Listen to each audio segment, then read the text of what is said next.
오늘 2014년 마지막 주일을 맞이해서 누가복음 13장 6절 이하의 말씀을 가지고 감회, 후회, 다짐이라 그런 제목으로 말씀을 드립니다.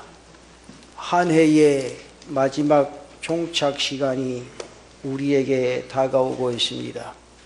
이제 사흘만 지나면 죄야의 종소리가 울려 퍼지게 됩니다. 마음이 숙연해지는 그런 시간입니다. 시간은 다 똑같은 것 같지만은 알고 보면 똑같을 수가 없습니다. 오늘 주일은 다른 주일과 그 의미가 다를 수밖에 없습니다. 그래서 하나님께서 사람들에게 새해의 새로운 시간도 주시는 겁니다. 한 해를 마무리하고 또 한 해를 바라보면서 마음을 새롭게 해서 새로운 각오를 가지고 세상을 살라 그런 말입니다. 그렇게 해서 하나님께서는 인간으로 하여금 늘 새로운 마음가짐을 가지고 살아가도록 특별히 배려해 주셨습니다. 오늘 이 시간에 몇 가지 감사할 일이 있습니다. 먼저 하나님께 감사를 드립니다. 한 해 동안 목회를 도와주신 은혜에 대한 감사를 드릴 수밖에 없습니다. 한 해 동안 별 대가 없이 지나왔습니다. 모든 것이 다 하나님의 은혜라고 생각하고 진심 어린 마음으로 이 시간 하나님 앞에 감사를 드립니다. 아멘. 목회는 목회자가 하는 것 같지만 절대로 그렇지 않습니다. 목회자가 하는 것이 아닙니다. 모두 목회자를 통해 하나님께서 하시는 일입니다.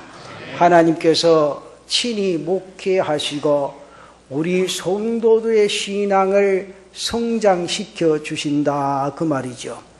우리는 이 점을 명심할 필요가 있습니다. 간혹 목회자들이 자신들이 목회를 하는 것으로 착각하는 경우가 있습니다. 그래서 때로는 목회자들에게서 인간적인 모습들이 많이 나타나서 목회 간에 문제가 생겨나게 되는 겁니다. 그러나 우리가 여기까지 온 것은 모든 것이 다 하나님의 도우심인 줄로 믿습니다. 또 한 가지 감사한 것은 동역자들의 협력이었다는 사실입니다. 함께 사역하는 동역자들에게 정말 감사한 마음을 보냅니다. 동역자들이 협력하지 아니하면 목회는 혼자 할 수 없습니다. 목회는 담임 목사 혼자서 하는 것 절대로 아닙니다. 동역자들의 도움이 절대로 필요하다 그 말입니다. 그런데 한 해 동안 동역자들이 잘 협력해 주어서 오늘에 이르게 되어졌다는 사실에 감사의 마음을 전합니다. 그리고 우리 당회 장로님들에게 감사를 드립니다. 때로는 미력할 때가 있고 때로는 저렇게 해서 되겠나 하는 그런 생각이 드실 때도 있겠지만 그러나 목회자를 위해 기도하고 협력해서 오늘까지 오게 된 것 하나님의 은혜인 줄로 믿습니다. 그리고 오늘 이 예배 동참한 사랑하는 성도님들에게 진심의 감사의 마음을 전합니다. 부족한 사람을 도와서 목회를 할 수 있도록 인내해 주시고 협동해 주셔서 오늘 마지막 주일 이르게 되었습니다. 실수도 많고 흠도 많았을 것인데 탓하지 아니하고 묵묵하게 따라 주셨습니다.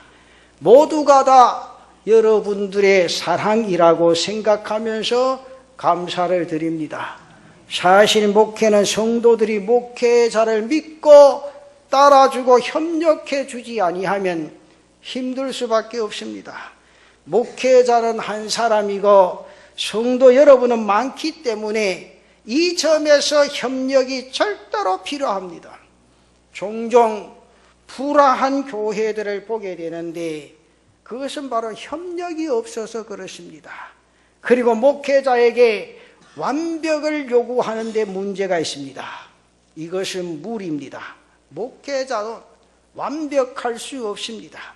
그렇게 되면 교회가 은혜스럽지 못하고 갈등을 겪을 수밖에 없다 그 말이죠. 그래서 오늘 많은 교인들이 고린도 교회처럼 다투고 불화하고 갈등을 겪게 되는 겁니다. 성도들은 목회자도 완전할 수 없다는 점을 인식해 주셔야 합니다. 그래야 모든 것이 이해가 되어지고 조화를 이루고 전진할 수 있습니다. 오늘까지 이렇게 은혜롭게 목회하게 된 것은 성도 여러분들이 협력해 주시고 잘 따라 주셨기 때문인 줄 압니다. 그래서 오늘 마지막 이 시간을 빌어서 여러분들에게 감사의 마음을 드립니다. 사랑하는 성도 여러분, 금년 한 해는 참으로 큰 일도 많았고 어려운 일도 많았던 해였습니다. 말 그대로 다사다난했던 2014년이 아닌가 그렇게 생각해 봅니다. 잘 아시는 대로 세월호 사건을 필요해서 크고 작은 일들, 사고들, 불행한 일들, 많은 일들을 경험했습니다. 대형 사고 없는 해가 없이 살아왔기에 면역이 된 그런 기분입니다. 이것이 어디 사회나 국가뿐이겠습니까? 우리 교회도 크고 작은 일들이 있습니다. 지난 한 해 동안 가정의 상을 당한 가정, 부모를 잃고 슬퍼하는 가정, 자녀를 잃고 부모가 애따하는 모습들, 그런 가정에서는 금년이 잊을 수 없는 아픔의 한 해가 아니었는가 생각이 되어집니다. 사람이 가까운 혈육을 잃는다는 것은 괴로운 일이요, 가슴 아픈 일입니다. 참기 어려운 일입니다. 그것도 낳아주시고 길러주신 부모님 앞에서 자녀들이 먼저 세상을 떠나가는 일은 더욱 견디기 힘드는 일입니다. 그런가 하면 금년 한 해 동안 많은 가정이 새로운 보금자리를 꾸몄습니다. 하나님께서 짝지어 주신 대로 행복한 가정을 이루었습니다. 그 가정들에게 진심으로 축복을 드립니다. 그런 신혼부부들에게는 금년 한 해가 가장 소중하고 가장 복된 한 해로 기록이 되어질 겁니다. 또 우리 교회에 등록을 하셔서 함께 신앙생활을 하게 된 것 따뜻한 마음으로 환영을 드립니다. 금년은 이렇게 정말 다사다난했던 한 해였습니다. 그렇게 부산하고 요란했던 한 해를 우리는 은혜 중에 오늘까지 잘 살아오게 되었습니다. 다시 한번 강조하지만은 이것은 모두가 다 하나님의 은혜인 줄로 믿습니다. 하나님의 은혜로 우리는 이 시간 건강한 모습으로 금년 마지막 주일을 맞이하게 된 겁니다. 이 의미 있는 주일에 몇 가지 생각해 보고자 합니다. 첫째는 감회입니다. 이제 불과 며칠만 지나면 한 해가 영원히 지나가 버리고 우리는 새로운 한 해를 맞이하게 되어집니다. 이 시간은 말 그대로 아주 숙연해지는 그런 시간이 아닌가 생각이 되어집니다. 그리고 우리는 그만큼 모두 성숙해지고 불가불 나이도 누구를 만돈하고 한 살씩 더 먹어야 합니다. 이 의미 없는 주일을 우리는 하나님께 나와 예배드리고 새로운 시간을 맞이할 수 있게 되어졌다는 거지요. 사랑하는 성도 여러분, 사람은 모두 시간에 의해 살아가는 존재입니다. 우리는 모두 시간에 의해 이 세상에 태어났습니다. 그래서 우리는 모두 이 세상에 태어난 시간이 뚜렷하게 명시되어 있습니다. 그리고 어느 만큼의 시간이 지나면 우리는 걷기를 시작하고 배움의 과정을 거칩니다. 그러면서 조금씩 성장하게 되어지고 성장하면 가정을 꾸미고 결혼도 하게 되어지고 그러면 아이도 낳게 되고 그 아이들을 키우면서 살아가는 동안 또 우리의 인생도 여물어지고 성숙해지면서 나이도 들게 되는 겁니다. 그러는 동안 우리 인생이 연만해져서 회갑을 지나고 칠순을 지나고 퍽이나 이마에 주름살도 치고 늙어가게 되는 겁니다. 시간이 이렇게 지나가다 보면 죽을 시간도 누구에게나 다가오게 되어져 있습니다. 시간은 잠도 자지 않고 흐릅니다. 움직입니다. 인생의 종착 시간을 알려줄 것입니다. 그리고 우리는 지금 그 종착 지점을 향하여 한 걸음 한 걸음 발자국을 띄고 달려가고 있습니다. 이렇게 사람은 시간에 의해 태어나서 땅 위에 인생의 삶을 살다가 시간에 의해서 세상을 떠나가는 그런 존재입니다. 이것은 누구도 말릴 수 없는 인간에게 부여된 운명입니다. 그래서 성경은 때를 알고 살아가라 그렇게 말씀합니다. 사람은 때를 알고 살아가는 것이 무엇보다 중요하다 그 말입니다. 사랑하는 성도 여러분, 사람은 앉을 때와 일어설 때를 알고 살아가는 것이 굉장히 중요합니다. 시작의 때도 중요하지만 일을 끝맺음할 때의 시간은 더욱 중요하다 그 말이죠. 또 인생의 마지막 때를 잘 장식해야 됩니다. 사랑하는 성도 여러분, 평생을 잘 살아온 사람도 노년에 가서 어느 순간 마음을 잘못 쓰면 그 마지막이 추해지고 맙니다. 그러면 자신이 평생 쌓아올린 인생의 그 아름답고 고상한 탑도 순식간에 무너져 버립니다. 참 순간적인 일이라 그렇게 생각이 되어집니다. 그런 일들은 다 없어져야 하겠지만은 지금도 종종 일어나는 것을 보면 끝맺음의 초리가 쉽지 않다는 것을 마음에 느끼게 합니다. 이렇게 가다가 언젠가 우리는 그 중요한 인생의 종착 지점에 다다르게 될 겁니다. 이 시간 젊은이들은 어른이 된다는 점에서 반가울 수도 있을 겁니다. 사람이 여물고 성숙해지면 장성한다는 것 좋은 일입니다. 그렇지만 황혼기에 접어든 노인에게는 결코 반가운 시간만이 아닐 겁니다. 사람에 따라서 시간의 개념이 달라지게 마련입니다. 어쨌든 사랑하는 성도 여러분, 이 시간 감회에 젖을 수밖에 없는 2014년 마지막 주일입니다. 지나간 이 한 해를 결산하고 이제 남은 사흘 동안 새해를 향한 우리의 가슴 속에 새로운 결단을 이루고 하나님의 선하신 뜻을 더 분명하게 이루어 드릴 수 있는 귀한 은혜가 있기를 바랍니다. 두 번째는 후회라는 사실이죠. 이 시간은 지나간 시간에 대한 회한이 어우러지는 시간입니다. 그리고 허송한 시간에 대해서 만감이 교차하는 그런 시간입니다. 한 해 동안 허송해서 일을 그르친 분들이나 혹은 실패한 경험이 있는 분들은 굉장한 후회가 뒤따르는 날입니다. 실패자는 언제나 후회가 큰 법입니다. 그런 거로 시간을 사람들에게 만족감을 주기보다는 아쉬운 후회를 안겨주는 경우가 훨씬 더 많다는 거죠. 그리고 이 시간에는 기회를 놓치고 후회하는 분들도 있을 겁니다. 시간을 허송하거나 게으른 사람에게는 언제나 기회는 멈추지 않고 지나가 버립니다. 그래서 게으르고 무질서하게 산 사람들은 기회가 다 지나간 후에 반드시 후회를 하기에 마련입니다.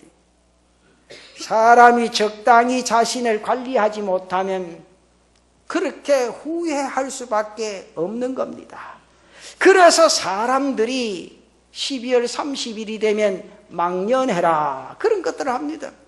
그런 아쉬운 후회들을 잊으려는 인생들의 몸부림입니다. 인생은 늘 후회스러운 생활을 떨쳐버리지 못합니다. 그리고 후회 없이 살아간다는 것도 결코 쉬운 일은 아닙니다. 언젠가 우리는 인생을 끝맺는 시간에도 그렇게 후회하고 있을 겁니다. 그 시간에는 인생을 통틀어서 쌓인 아쉬움이나 후회 속에서 눈물을 흘리는 날이 될 겁니다. 이렇게 인간은 늘 아쉬움과 후회 속에서 살아가는 그런 존재입니다. 이제 오늘 본문의 말씀으로 돌아가 보면 어느 포도원 주인이 극상품 무화과 종자를 밭에 심습니다. 그리고 좋은 열매를 맺히기를 기다리고 기원을 합니다. 그것은 심는 이의 소박한 꿈이요, 심는 이의 소박한 기대입니다. 그리고 그렇게 심으면 땅은 거짓없이 보상해 줍니다. 그것은 결코 심는 이의 과한 욕심이 아닙니다. 심은 대로 열매가 맺히게 되어진다는 기대는 농부의 가장 적당한 바람이라 그렇게 생각합니다. 그런데 본문을 보면 3년씩이나 기대를 해보았지만 열매가 없습니다. 그래서 주인은 농부에게 그 나무를 찍어버리라 그렇게 말합니다. 그로 인하여 다른 농작물들이 피해를 보고 밥만 소비하게 된다는 거지요. 사랑하는 성도 여러분, 과일나무의 사명은 열매 맺히는 데 있습니다. 열매 없는 과일나무는 존재할 이유가 없다는 거지요. 그리고 열매 없는 나무는 찍혀 불에 던져줘도 할 말이 없습니다. 주인이 3년씩이나 와서 보았지만 그 나무는 주인의 기대에 부응하지를 못합니다. 조금 열린 것도 아니고 작게 열린 것도 아니고 아예 열매가 없습니다. 그러면 책망받습니다. 그래서 찍어 불에 던지라 그렇게 말합니다. 그랬더니 농부가 예언을 합니다. 한 해만 참아 주십시오. 그러면 잘 가꾸겠습니다. 거름을 주겠습니다. 반드시 열매를 맺게 하겠습니다. 주인님, 내년에 열매가 없으면 그때 주인 마음대로 하십시오. 열매를 맺으면 굉장히 좋아할 주인인데 열매가 없으니 화를 낸 겁니다. 그리고 그 과일나무를 찍어버리라는 극단적인 명령을 내릴 수밖에 없습니다. 사랑하는 성도 여러분, 인간은 과일나무가 같이 열매 맺는 것이 의무라 그 말이죠. 하나님은 우리에게 열매를 요구하십니다. 열매가 없으면 우리도 똑같이 책망을 받을 수밖에 없습니다.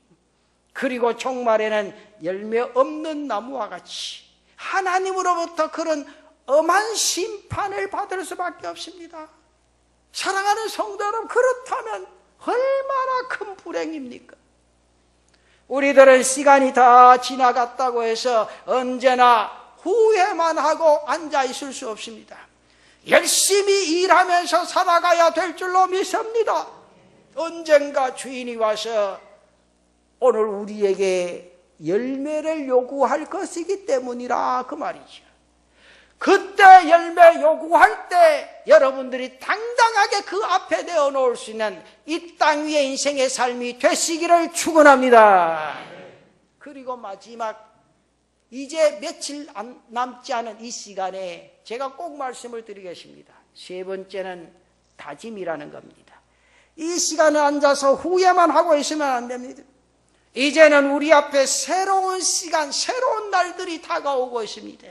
그래서 우리는 지나간 시간의 중요성보다는 새로 다가오는 시간의 중요성을 인식하고 새로운 마음으로 다짐하고 새해를 맞이할 수 있는 사랑하는 성도들 되시기를 바랍니다. 그래서 이 금년 마지막 주일은 다짐의 시간이 되시기를 바랍니다.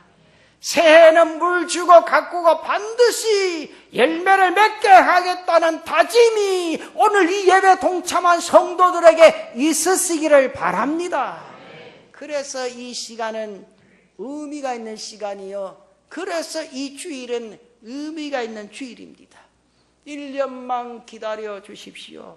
이런 다짐이 있는 사람은 발전이 있습니다. 이런 다짐이 있는 사람은 향상이 있습니다. 그리고 그에게 전진이 있고 그러한 다짐 속에 미래가 있게 되는 겁니다. 그래서 이 시간에는 후회만 하지 말고 다짐을 해야 합니다. 사랑하는 성도 여러분, 2015년도에는 이런 결실이 여러분의 삶에 있으시기를 축원합니다. 신앙의 열매도 많이 맺으시기를 바랍니다. 영적인 열매도 맺는 은혜가 있기를 바랍니다. 생활의 열매도 맺으시기를 바랍니다.